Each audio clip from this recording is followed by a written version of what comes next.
How's it going, YouTube? Come watching today with another video, and today, guys, the video is going to be the meta-analysis for the brand new format, and I do hope that you enjoyed today's video because there's going to be a lot to talk about. Tier definitely got hit in the ban list. That was absolutely wild. I think the thing that shook me the most was definitely Elf getting banned. Like, wow, did not see that one coming. Maybe, like, Sprint, if anything, but Elf, that's pretty crazy. Like, we knew it was going to get hit one day, but definitely seeing it now, it might have been too early, but we'll have to see. I know that the end board is still pretty crazy, and especially if you're going to go after like tier, then you have to hit Sprite too, because you got to make sure that there's some kind of balanced playing field. But then there's definitely Kashtira, which is really crazy. But I'll talk to you about why I think that Kashtira might have a really hard time in this format now, especially after this ban list, and that's really crucial to know. So there's going to be a lot of theory to talk about today, and I do hope that you enjoy. So if you haven't already checked out my sponsors over at Imperial Duelist or Dragon Shield or Gem, definitely go ahead and do so, all down in the description below. And if you haven't already heard, when we hit 16,000 subscribers, which we're only 60 away, I'm going to be giving away the Player's Choice Collaboration Spellground. So thank you all for being here. I really do appreciate it. Let's hit 16,000 together, and without further ado, let's hop right into the first topic. So to start things off today, we're going to talk about some amazing side options, and looking at Shared Ride, this card's fantastic. I really do predict that next format we're going to see about 10 or 15 decks, but I do think there's going to be a top 5. When there's such a variety, you want a card that really is able to cover into most matchups, because next format we're going to see hand traps in abundance. When Branded is one of the best decks, so we're definitely going to see a lot of Ash Blossom, we're going to see a lot of DD Crows. This is going to be very popular, and so I really do think that it's important to play cards like Shared Ride to be able to draw into those Bishals, draw into the Ash Blossom, draw into Valor, even Nibiru.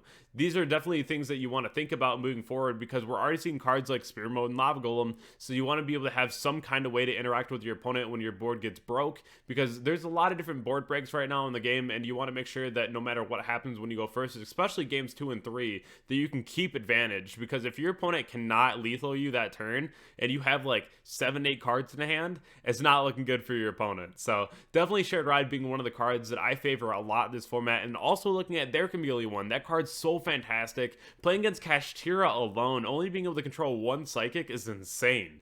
Even playing against a lot of those rogue options that we'll see coming back next format, being like Mathmech, Drytron, Tri-Brigade, having a card like There Can Be Only One is so crucial. The other card that I think is really strong is Gozen Match, but I think that There Can Be Only One is definitely a lot better. Just in general, I think this card just has such good coverage, and if you are going to play a deck like Striker or Branded, you can definitely go ahead and play this card very well, even in the main deck. So this is going to be something that you will see a lot of next format, and it's definitely the craziest floodgate in my opinion. The next one is going to be Anti-Spell. This is a card that just should be in your sideboard. This is so insane against decks like Kashtira, Branded. Both of these decks just have a really hard time if they cannot use spell cards. Birth, Prosperity, Field Spell, and then you have Brand Diffusion, Lost, Branded, and Red. Just so many different cards that you just really want to have as a part of your strategy. So having an anti-spell is definitely going to be crazy, even against a lot of the rogue options, and it shuts off both tactics. So definitely a card that you want to make sure that you have in your sideboard at some point, because this card is phenomenal. But the last one I want to talk about is going to be Lancia. Now, this card is a card that really does make Kashtira pass turn. Kashtira can't use Prosperity, they can't use Rise Heart. There's just so many different opportunities to go ahead and just drop a Lancia, and then it's just going to be really impactful. And then we also see a lot of cards like Evenly right now that's really impactful too, because of Thrust being able to just go ahead and immediately search Evenly is kind of crazy. So if they activate Evenly Match, you can go ahead and chain Lancia. Of course, it's going to be really broken. So it's just another way to go ahead and survive to that turn 3 and be able to go for the OTK. And that's really all you got to do in today's Yu-Gi-Oh, which is kind of crazy to say, but you just go for turn 3 and lethal, right? So you just got to survive turn 2, and that's the whole name of the game right now. But Lancia, definitely a really crazy option into Kashtira. I really don't think we'll be seeing a lot of Fluanderies, but definitely Kashtira is going to be pretty popular, so Lancia should be in your sideboard as well. But moving forward, talking about a card that should be mandatory in the main deck, Ash Blossom, again, Brand Infusion. Having Thrust in the game is another card that's pretty problematic with what it can search. So definitely making sure that you have Ash Blossom somewhere in your list, because of the fact that this is going to be so generically good into that variety pool of matchups that we could be seeing, being that 10 or 15. And that's pretty crazy too, because before there wasn't enough side space to be able to really work around so many different strategies, and we're going to be going to a similar format, but it's still going to be definitely that top 5 that I was talking about. So I'll make a separate video talking about some of the best decks of the format, but I do think that for generic coverage, coverage, you should be playing Ash Blossom just because it's going to be a really solid hand trap for you next format. But moving forward, I just want to say, I do think that the Bishals are still necessary. I've been seeing a ton of arguments about these cards, and these cards are so broken because if you play against those 10 or 15 different matchups, let's say it's Math Mech and they go for Super Factorial, you just don't care about that card because you just Bishal the Diameter and it just never mattered. You can go ahead and play against the Drytron builds, and then if they go for like the Ben 10 before the Alpha resolves and then banishing the Ben 10, then that doesn't resolve. There's just so many different opportunities to go ahead and use Bishals where they're really impactful, and Branded's going to be one of the best decks next format, if not the best deck. So being able to cut off things like the Albion Fusion to go ahead and banish the Fallen Albaz from grave, you can go ahead and preemptively just Bishal the Albaz and then hope they have one in hand, right? You can go ahead and Bishal the Branded in red, the Branded banishment targets. There's just so many opportunities where Bishals are so good. And then there's still bodies on the board. If you have Dark in your list, then at that point you can go ahead and just reboard a Magnemite from your opponent's graveyard, and then you just net advantage for no reason at the end phase too. So I think that the numbers that we run in the main deck, or even in the side deck, will be reduced, but by no means are we just not playing Bishals. These cards are absolutely crazy, and at the end of the day, they're just DD Crows, and when was DD Crow bad? I think these cards are absolutely phenomenal, and there's still going to be cards that we 100% play, so yes, they're still necessary.